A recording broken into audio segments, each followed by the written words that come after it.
if you've got this lower device and their molars are really, really close, so much so that when the patient goes sideways, they almost kind of touch, but don't really, but you know they're gonna because they're gonna squeeze harder because they can later tonight.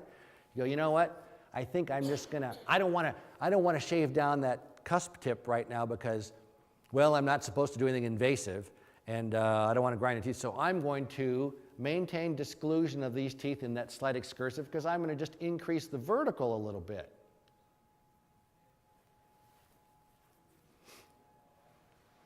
So you do that, and you get away with it, and everything seems okay.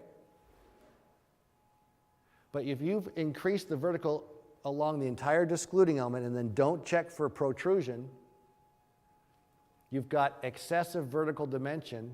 You have incisal contact, but now you've got that joint hurts. If you were to ramp it down so that when they protrude, you have minimal vertical dimension, which means really minimal condylar rotation, and incisal contact, you're at parafunctional control. Too much vertical dimension in protrusive, just right.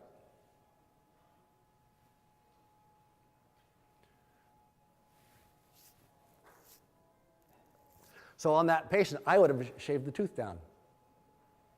You could have, that's the other option. If you're worried, if you've got minimal vertical dimension, you're worried about excursive, in what world are we to assume it's okay to have this much freeway space but have a molar touching an excursive?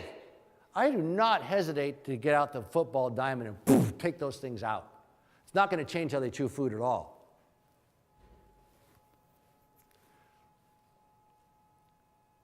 This was a full coverage splint, but it had an anterior guidance blob that had all these weird undulations, and it was sort of a, because I don't know why it was, but she would go side to side and hit these canines on this thing.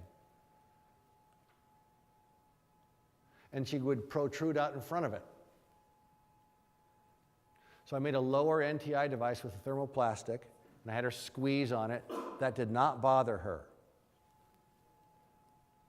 I had her protrude, and that bothered her, and either I didn't have the device lined up right, or she tracks off to one side, but my goal is I at least want to have both of those teeth hitting the discluding element at the same time with minimal vertical dimension, and when she squeezed, that bothered her.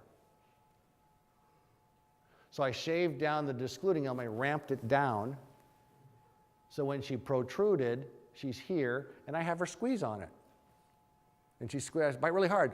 Does it hurt? No. Does it feel runny around your teeth? No. Go sideways, squeeze, squeeze. So I have to make them try to make it hurt before I turn them loose.